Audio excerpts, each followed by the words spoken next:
Welcome to NTD News Today. Here are today's top stories. The Israel Defense Forces complete a first phase pullout as a new ceasefire in Gaza takes effect. And Israel's Prime Minister comments on what he calls a great achievement. President Trump suggests dropping a planned meeting with Chinese leader Xi Jinping, accusing Beijing of hostile trade behavior. That's after Beijing further expanded export controls on rare earth elements. More on what the president said in a social media post. And President Trump undergoing his routine medical checkup, what he feels about his health as a 79-year-old president.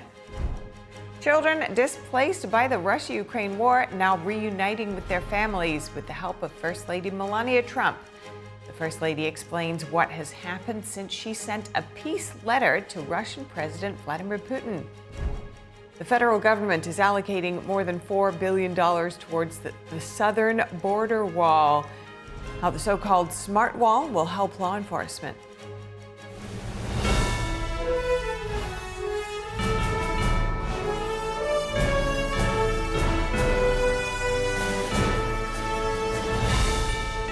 This is NTD News Today, live from our global headquarters in New York City. Today is Friday, October 10th. I'm Stephanie Cox. President Trump says there seems to be no reason to meet with Chinese leader Xi Jinping after China restricted rare earth exports. Trump and Xi were scheduled to meet at APEC in South Korea in 2 weeks. In a Truth Social post this morning, Trump said, quote, "Some very strange things are happening in China." He said China is becoming very hostile and that it's holding the world captive by restricting access to the metals and magnets used in electronics, computer chips, lasers, and other technologies. Trump mentioned letters that China has sent to countries regarding these new export controls. He said the U.S. has been contacted by these countries, which are very angry at what he called a great trade hostility, which came out of nowhere. He called China's move sinister and hostile, but said the U.S. also has monopoly positions that are stronger and farther-reaching, adding that he will be forced to financially counter China's move. And President Trump is undergoing his routine medical checkup at Walter Reed Medical Center in Maryland today. This will be the president's second medical exam since taking office this year. Trump is currently 79 years old, making him the second oldest person to ever serve as president after President Biden. Trump said yesterday that he feels very good, both physically and mentally, and he likes to check his health early. Trump's last medical examination was in April. Following that exam, the White House said the president was healthy and robust. Then, in July, the White House disclosed that Trump had swelling in his lower legs and bruising on his right hand. His doctor said it was due to chronic venous insufficiency, which is a benign and common condition in people over 70. Since then, the White House has not released more details about the president's health, so we'll keep you updated. First Lady Melania Trump has helped reunite children displaced by the Russia-Ukraine war with their families. She said Russian President Vladimir Putin has been willing to cooperate with her team on the matter of children's safety. In fact, 8 children have been rejoined with their families during the past 24 hours. Each child has lived in turmoil because of the war in Ukraine. 3 were separated from their parents and displaced to the Russian Federation because of frontline fighting. The other 5 were separated from family members across borders because of the conflict, including 1 young girl who has now been reunited from Ukraine to Russia. In August, the First Lady sent a peace letter to Putin asking him to protect children amid the ongoing war. Melania said that since then, she has had an open channel of communication with Putin. Their two teams have held several back-channel meetings and calls to ensure the safe reunification of children with their families between Russia and Ukraine. The First Lady stressed that her ongoing mission is to ensure a free flow of health-related information surrounding displaced children and ensure their safe return home. Melania said plans are already underway to reunify more children in the immediate future. She called this an important initiative for her as First Lady. A ceasefire in Gaza took effect at 12 p.m. local time. Israel says its forces have completed the first phase of their pullout from parts of the territory. And Israeli Prime Minister Benjamin Netanyahu today called the planned return of hostages from Gaza a great achievement. Now we are gripping Hamas from all sides in preparation for the next stages of the plan, in which Hamas will be disarmed and Gaza will be demilitarized. If this is achieved the easy way, so be it. If not, it will be achieved the hard way. Hamas agreed to the deal only when it felt that the sword was on its neck, and it is still on its neck. I promised the families of the hostages, and I also promised you, citizens of Israel, that we will return everyone, without exception. According to U.S. Special Envoy Steve Witkoff, CENTCOM has confirmed that the Israel Defense Forces completed the first phase of withdrawal to the Yellow Line. President Trump posted a map earlier this month that appears to show a yellow boundary outlining the so-called initial withdrawal line. The Israeli military also confirmed the latest move. Here's an IDF spokesman urging Gaza residents to avoid areas under its control. At this time, our forces under the Southern Command have positioned themselves along the agreed deployment lines in accordance with the Yellow Line. These deployment lines allow for defense and forward operational control along the Gaza Strip. I call upon the residents of Gaza, avoid entering areas under IDF control, respect the agreement, and ensure your safety. The Israeli military released footage today it says showed troops repositioning in the Gaza Strip. Meanwhile, thousands of displaced Palestinians started streaming back towards their abandoned homes today. A massive column of Gazans filed north on the coastal road towards Gaza City. The enclave was under attack just days ago in one of Israel's biggest offensives of the war. The ceasefire marks the first phase of an agreement aimed at ending the conflict. The Israeli government approved the plan overnight. President Trump said he expects Israeli hostages to be released as early as Monday or Tuesday. Hamas is expected to release the 20 living Israeli hostages together. Trump also announced plans to travel to Egypt for a formal signing ceremony once the ceasefire terms are finalized. Here are more details about the U.S. brokered deal. Israel's cabinet on Thursday signed off on a ceasefire agreement with the Hamas terrorist group, paving the way to release all hostages and halt fighting in Gaza. Prime Minister Benjamin Netanyahu called the agreement a national and moral victory, crediting President Trump and his team for their role in securing the deal. We fought during these 2 years to achieve our war aims, and a central one of these war aims is to return the hostages, all of the hostages, the living and the dead. And we're about to achieve that goal. A government spokesperson said the ceasefire would take effect within 24 hours. Hamas will have 72 hours to release all hostages, meaning they will have to be released by Monday. In exchange, Israel will release more than 2,000 Palestinian prisoners, including 250 serving life sentences. The Israeli military will withdraw to a new line, maintaining control of just over half the Gaza Strip. The deal comes after days of indirect negotiations in Egypt. Former White House advisor Jared Kushner and Special Envoy Steve Witkoff both praised Netanyahu's handling of the talks. Great job with the negotiations. You held your lines firm, and I think that between you and President Trump, you had a lot of alignment on what the end state should be. The president believes that. My president believes it. He believes that Prime Minister Netanyahu made some very, very difficult calls, and lesser people would not have made those calls. Earlier in the day, Kushner and Witkoff met with Egyptian President Abdel Fattah al-Sisi in Cairo. I was sure that with your arrival, that you will reach an agreement that would make us happy and stop a war ongoing for 2 years. Witkoff acknowledged the role Egypt and other countries, including Qatar, Turkey, the UAE, and Saudi Arabia, played in bringing about the deal. To watch it was really, to me, a great example of the world coming together. Witkoff told Egypt's president that he will head to Israel with Kushner to discuss the implementation phase of the agreement. A senior member of Hamas on Thursday announced agreement to a permanent ceasefire.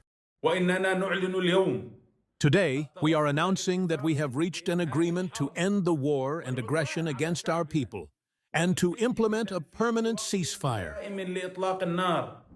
He said this would involve the withdrawal of Israeli forces, the entry of aid into Gaza, the opening of the Rafah border crossing with Egypt, and the exchange of prisoners. Celebrations swept across Israel and Gaza as news of the deal spread. The walls of Jerusalem's Old City and the Israeli Parliament building were lit in red, white, and blue in honor of the U.S. role in brokering the peace and President Trump's expected visit. An Israeli farmer plowed his field with the words, "Nobel for Trump," a reference to the Nobel Peace Prize after the president's efforts pushed both sides to an agreement. As part of the implementation phase, the U.S. will deploy around 200 troops to Israel to help monitor the peace deal and coordinate aid, but none are expected to enter Gaza. White House Press Secretary Caroline Leavitt said in a social media post that the U.S. personnel will be tasked with monitoring the Gaza agreement in Israel and will work with other international forces on the ground. Leavitt clarified that the troops were not being newly deployed, but reassigned from United States Central Command already in the Middle East. And Trump told reporters on Thursday that he would travel to the Middle East on Sunday, hoping to be present when Hamas releases the last 20 living hostages. As the government shutdown drags on, senators late last night overwhelmingly approved the annual defense policy bill. While it doesn't directly fund the Department of War, it allows contracts to continue. NTD's Melina Weiskup reports. On a vote of 77 to 20, senators approved next year's National Defense Authorization Act. It authorizes the War Department and Department of Energy to spend $924 billion in 2026. That top line is higher than the $893 billion approved by the House. Now the two chambers will need to work out differences before it can be signed by the president. A key measure ends authorization for use of military force in Iraq. Now, that's been in place for 23 years, and the Iraq War ended in 2011. So when you have this authorization for use of military force, sometimes presidents use it for other types of actions. It also includes support for Ukraine, authorizing another $500 million and requiring the United States to provide intelligence support to Ukraine. The bill includes a pay raise for service members and the purchase of new ships and aircraft. We fought for important assets at Whiteman Air Force Base. The B-21's coming, and then also got secured the F-47 that's going to be built in St. Louis, and there's money in there for that. So a big win that makes America safer and Missouri safer too. The bipartisan consensus on the floor comes at a time when the two parties cannot agree on a simple bill to fund the government. Senators have left town for the week and won't be back until Tuesday, ensuring the government shutdown continues for the next 4 days. Reporting from Washington, D.C., Melina Weiskup, NTD News. Air traffic controllers who miss work during the government shutdown will be fired. Transportation Secretary Sean Duffy told Fox Business the overwhelming majority of workers were still showing up, but those who don't will be let go. Here's Duffy. We need more controllers, but we need the best and the brightest, the dedicated controllers. And if we have some on our staff that aren't dedicated like we need, we're going to let them go. Again, I can't have people not showing up for work. Duffy said he's seen a noticeable rise in air traffic controllers calling in sick amid the ongoing shutdown. The Transportation Secretary said that in the past, an average of 5% of flight delays was due to controller staffing shortages. Duffy said now 53% of delays can be attributed to being short-staffed. About 13,000 air traffic controllers have not been furloughed during the shutdown. Roughly 50,000 TSA agents are required to continue working airport security checkpoints during the shutdown. The next paycheck for these workers is due on October 14th. The federal government is allocating over $4 billion towards the southern border wall. The plan is to add over 200 miles of barrier along the border with Mexico. In total, the government awarded 10 construction contracts. This will add hundreds of miles to a so-called smart wall border security system. It includes steel barriers, waterborne barriers, patrol roads, cameras, and more. Customs and Border Protection says the smart wall will give agents more support on the ground. New York Attorney General Letitia James has been indicted. A federal grand jury yesterday charged James with bank fraud and false statements to a financial institution. NTD's Daniel Monahan reports on the charges and the sharp political reactions. U.S. Attorney Lindsay Halligan announced the indictment, saying no one is above the law. Halligan described the alleged offenses as intentional criminal acts and tremendous breaches of the public's trust. Halligan's office said if convicted, James faces up to 30 years in prison per count. fines of up to $1 million per count, and possible forfeiture. Actual sentences for federal crimes, however, are typically less than the maximum penalties. According to prosecutors, James falsely claimed a home in Norfolk as her second residence, a move that helped her secure favorable loan terms. She then rented out the property, allegedly violating the loan agreement. James responded on X, "This is nothing more than a continuation of the president's desperate weaponization of our justice system." James defended her office's prosecution of the Trump Organization, saying, "We conducted a 2-year investigation based on the facts and evidence, not politics." Critics point to James's own past comments, including a 2020 appearance on The View, where she vowed to go after Donald Trump once he left office. President Trump cannot avoid justice in the great state of New York. First son Eric Trump discussed James's indictment. They did everything they could to destroy our family, and that woman right there was at the front of it. I mean, she literally sued us over the fact that we had never missed a mortgage payment. We had paid back banks and made banks hundreds of millions of dollars. Deutsche Bank was on the stand testifying that we were one of the greatest real estate companies in the world. He called the ruling against the Trump Organization rigged, noting that an appeals court threw out the roughly $500 million penalty. Today's, a great irony that the very same people that tried to throw us out of a state, that tried to bankrupt our family, that tried to destroy a company, falls to the very same thing that she did, is projection. Reactions were divided across party lines. Senate Minority Leader Chuck Schumer accused Trump of using the Justice Department as his personal attack dog. But Congresswoman Elise Stefanik said James is now facing the same kind of scrutiny she once weaponized against Trump, calling it the height of hypocrisy. Trump previously said on Truth Social that James looks guilty, but that he doesn't really know. Letitia James has denied any wrongdoing and says she will continue to serve as Attorney General while she fights the charges. Daniel Monahan, NTD News.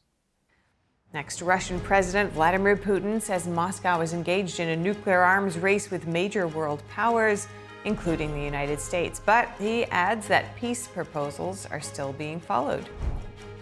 Taiwan accuses China of dangerous gray zone tactics after a Chinese Coast Guard ship sailed near the disputed Pratas Islands just hours before Taipei's National Day celebrations. Those stories after this.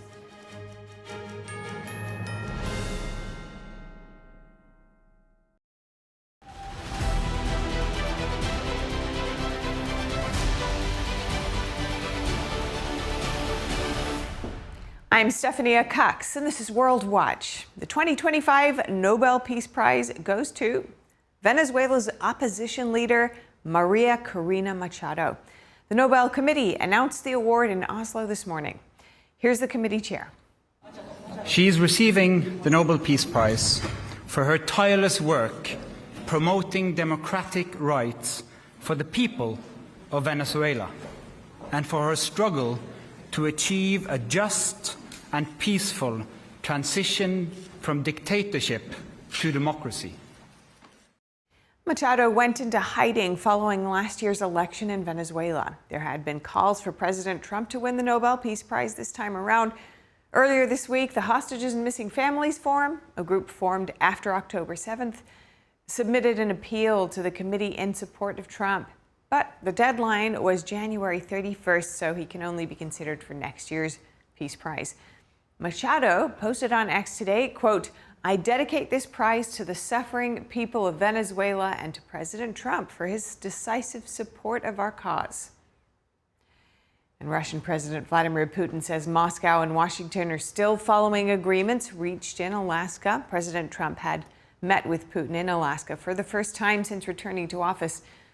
Putin's comments come after a senior Russian diplomat said the momentum to find a peace deal to end the fighting in Ukraine has been exhausted. Putin today also said Moscow is engaged in a nuclear arms race with major world powers, including the United States. He added that Russia is willing to extend nuclear warhead limits if the U.S. is willing to do the same. Washington has not yet formally agreed to that proposal. And a powerful 7.4 magnitude earthquake off the coast of the Philippines this morning. Authorities say at least 2 people have died. A tsunami warning that set off evacuations has been lifted. The quake was centered at sea about 30 miles east of Manay town.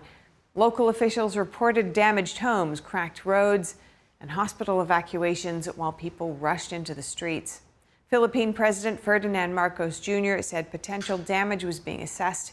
He said rescue teams and relief operations were being prepared and would be deployed once conditions were safe. And President Trump says there seems to be no reason to meet with Chinese leader Xi Jinping after China restricted rare earth exports. Trump and Xi were scheduled to meet at APEC in South Korea in 2 weeks. Beijing added 5 new elements to its list of restricted rare earth exports yesterday. It also added dozens of pieces of refining technology to its control list. That's ahead of talks between Presidents Trump and Xi Jinping in South Korea. And in a Truth Social post this morning, Trump said some very strange things are happening in China. He said China is becoming very hostile and that it's holding the world captive by restricting access to the metals and magnets used in electronics, computer chips, lasers, and other technologies. Trump said, "We have been contacted by other countries who are extremely angry at this great trade hostility which came out of nowhere." Adding, quote, "I have not spoken to President Xi because there was no reason to do so. This was a real surprise not only to me, but to all the leaders of the free world." Trump suggested that he was looking at a massive increase of import taxes on Chinese products in response to Xi's move. He said, "For every element that they have been able to monopolize, we have too." He added, "One of the policies that we're calculating at this moment is a massive increase of tariffs on Chinese products coming into the United States of America. There are many other countermeasures that are likewise under serious consideration." The U.S. and China agreed to ratchet down tariffs after negotiations in Switzerland and the United Kingdom. But tensions remain as China has sought to restrict U.S. access to the rare earths needed for a wide array of U.S. technologies. And Taiwan is planning a new air defense system called T-Dome to defend against possible enemy threats. The island is also increasing defense spending. Here's President Lai Ching-te. The increase in defense spending is not aimless. It is a necessary response to clear threats and a driving force for developing our defense industry. President Lai made the announcement during his National Day address, saying the island will propose a special military budget by year's end. The air defense missile system was unveiled last month at an arms expo in Taipei. It's designed to intercept mid-range ballistic missiles and reach higher altitudes than the U.S.-made Patriot missile. Taiwan currently relies on Patriot and Skybow missiles, but faces a growing threat from China's expanding arsenal of stealth fighters, aircraft carriers, and missiles. Coming up in baseball, how the Dodgers eliminated the Phillies on a throwing error. NTD's Dave Martin joins us to discuss.